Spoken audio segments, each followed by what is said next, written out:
Hi hello ನಮಸ್ಕಾರ welcome back to my YouTube channel Hema kitchen vlog. ನಾನು ಹೇಮಾ. ಇವತ್ತು ನಾನು ತೋರಿಸ್ಕೊಡ್ತಾ ಇರೋದು ಮೊಟ್ಟೆ ಕೋಳಿ ಸಾಂಬಾರು ಹೆಂಗೆ ಮಾಡೋದು ಅಂತ.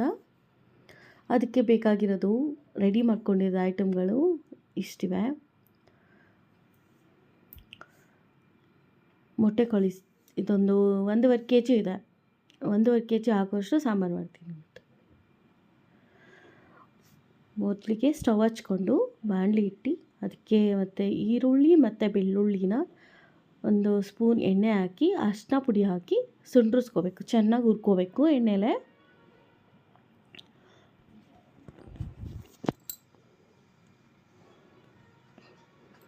ಚೆನ್ನಾಗಿ ಎಣ್ಣೆಲಿ ಹುರ್ಕೋಬೇಕಿದು. ಕಂದು ಬಣ್ಣ ಬರೋ ತನಕ ಹುಣ್ಕೊಂಡು ಆಮೇಲೆ ಇದನ್ನು ಹುರ್ಕೊಂಡ್ಬಿಟ್ಟು ಮಿಕ್ಸಿಯಲ್ಲಿ ಪೇಸ್ಟ್ ಮಾಡ್ಕೋಬೇಕು. ತರ್ತರಿಯಾಗಿ ರುಬ್ಕೋಬೇಕು. ಫುಲ್ ನುಣ್ಣಗೆ ರುಬ್ಕೋಬಾರ್ದು, ತರ್ತರಿಯಾಗಿ ರುಬ್ಕೋಬೇಕು. ಅದಾದಮೇಲೆ ಇದೇ ಬಾಣಲಿಗೆ ಒಣಮೆಣಸಿನ್ಕಾಯಿ, ಶುಂಠಿ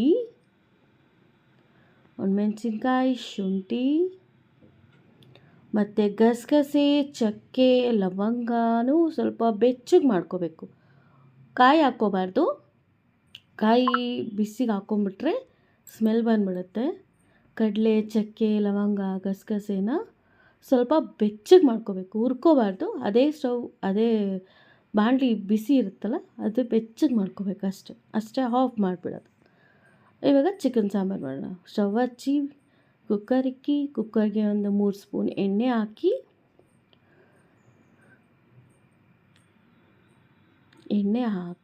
ಎಣ್ಣೆಗೆ ಇದು ಬೆಳ್ಳುಳ್ಳಿ ಈರುಳ್ಳಿ ಪೇಸ್ಟ್ ತರ್ತರಿಗೆ ರುಬ್ಕೊಂಡಿದ್ದಲ್ಲ ಅದನ್ನ ಒಂದು ಸೌಟಲ್ಲಿ ಎತ್ತಿಟ್ಕೊಂಡು ಅದನ್ನು ಒಗ್ಗರಣೆಗೆ ಹಾಕ್ಬೇಕು. ಈ ಥರ ಚೆನ್ನಾಗಿ ಹುರ್ಕೊಂಡು ಬಿಸಿ ಆದಮೇಲೆ ಎಣ್ಣೆ ಹಾಕ್ಕೊಂಡು ಇದಕ್ಕೆ ಚಿಕನ್ ಹಾಕ್ಕೋಬೇಕು. ಚಿಕನ್ನ ಚೆನ್ನಾಗಿ ಈ ಪೇಸ್ಟಲ್ಲೇ ಸುಂಡ್ರಿಸ್ಕೋಬೇಕು. ಚಿಕನ್ ಚೆನ್ನಾಗಿ ನೀರು ಬಿಟ್ಟು ಲಾಸ್ಟಲ್ಲಿ ಎಣ್ಣೆ ಬಿಡುತ್ತೆ, ಅಲ್ಲಿ ತನಕನೂ ಒಂದು 15 ನಿಮಿಷ ಸುಂಡ್ರಿಸ್ಕೋಬೇಕು. ನೀರು ಬಿಟ್ಟಷ್ಟು ಚಿಕನ್ನು ಸ್ಮೆಲ್ ಇರಲ್ಲ, ವಾಸನೆ ಇರಲ್ಲ, ಹೊಲಸು. ಇದರಲ್ಲಿ ಸ್ವಲ್ಪ ಉಪ್ಪು ಹಾಕ್ಕೊಂಡು ಸ್ವಲ್ಪ ಮೆಂತ್ಯ ಸೊಪ್ಪು ಆ್ಯಂಡ್ ಪಾಲಕ್ ಸೊಪ್ಪು, ಇದು ತುಂಬ ಟೇಸ್ಟ್ ಕೊಡುತ್ತೆ ಸಾಂಬಾರಿಗೆ. ಇದನ್ನು ಹಾಕ್ಕೊಂಡು ಒಂದು 15 ನಿಮಿಷ ಫುಲ್ಲು ಫ್ರೈ ಮಾಡಬೇಕು. ನೀರು ಬಿಡಬೇಕು ಚಿಕನ್ನು. ಚೆನ್ನಾಗಿ ನೀರು ಬಿಟ್ಟಷ್ಟು ಸುಂಡಿರಬೇಕು ಚಿಕನ್, ಆವಾಗಲೇ ಟೇಸ್ಟ್. ನೋಡಿ, ಈ ಥರ ನೀರು ಬಿಡಬೇಕು ಚೆನ್ನಾಗಿ. ಇದು ಮೊಟ್ಟೆ ಕೋಳಿ ಆದ್ದರಿಂದ ಜಾಸ್ತಿ ನೀರು ಬಿಡಲ್ಲ. ಬಾಯ್ಲರ್ ಕೋಳಿ ಆದರೆ ತುಂಬ ನೀರು ಬಿಡುತ್ತೆ. ಈ ಕಡೆ ರುಬ್ಬಕ್ಕೆ ರೆಡಿ ಮಾಡ್ಕೊಳ್ಳೋಣ. ಕಾಯಿ, ಲಾಸ್ಟ್ ಮಸಾಲೆ ಇದೇ ಮೇನ್ ಮಸಾಲೆ. ಮತ್ತು ಹುರ್ಕೊಂಡಿದ್ವಲ್ಲ, ಬೆಚ್ಚಗೆ ಮಾಡಿದ್ವಲ್ಲ ಅದೆಲ್ಲ ಫುಲ್ ಹಾಕಿ 1-1.5-2 ಸ್ಪೂನು ಸಾಂಬಾರು ಪುಡಿ ಹಾಕಬೇಕು. ಮನೆಯಲ್ಲೇ ಮಾಡಿರ್ತೀವಲ್ಲ ಸಾಂಬಾರು ಪೌಡರ್,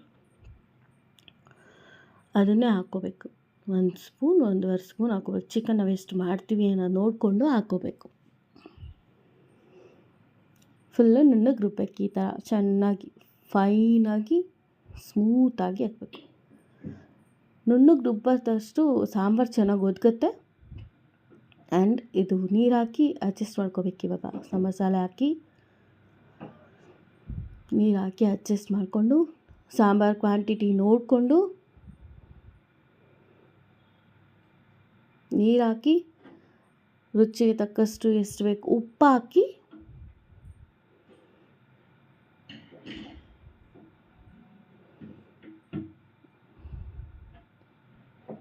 ನೀರು ಹಾಕ್ತೀನಿ. ಓಕೆ, ನೀರು ಹಾಕಿದ್ದೀನಿ. ಈಗ ನೋಡ್ಬೇಕು ಸಾಂಬಾರು ಎಷ್ಟು ಹದವಾಗಿದೆಯಾ ಏನು ಎತ್ತ ಅಂದ್ಕೊಂಡು ಲಾಸ್ಟಲ್ಲಿ ಉಪ್ಪು ಹಾಕ್ಬಿಟ್ಟು ಮೊಟ್ಟೆ ಎತ್ತಿಟ್ಕೊಂಡ್ಬಿಟ್ಟಿರ್ತೀವಿ ಸೈಡಲ್ಲಿ. ಮೊಟ್ಟೆನ ಡ್ರೈಗೆ ಹಾಕಬಾರ್ದು. ಮೊಟ್ಟೆ ಮತ್ತು ಚಿಕ್ಕ ಬೇಬಿ ಮೊಟ್ಟೆ ಇದೆಲ್ಲ ಅದನ್ನೆಲ್ಲ ಹಾಕಿ ಲಾಸ್ಟಲ್ಲಿ ನೀರೆಲ್ಲ ಹಾಕಿದ್ಮೇಲೆ ಕುದೀತಾ ಇನ್ನೇನು ಕುಕ್ಕರ್ ಮುಚ್ತೀವಿ ಅನ್ನೋವಾಗ ಇದೆಲ್ಲ ಹಾಕಬೇಕು. ಹಾಕಿ ಮುಚ್ಚಿ ಒಂದು 5-6 ಕೂಗಿಸ್ಕೊಂಡ್ರೆ ಮೊಟ್ಟೆ ಕೋಳಿ ಸಾರು ರೆಡಿ ಆಯಿತು. ಪ್ಲೀಸ್ ಸಬ್ಸ್ಕ್ರೈಬ್ ಮಾಡಿ ನಮ್ಮ ಯೂಟ್ಯೂಬ್ ಚಾನಲ್, ಲೈಕ್ ಮಾಡಿ, ಕಮೆಂಟ್ ಮಾಡಿ. ಬಾಯ್.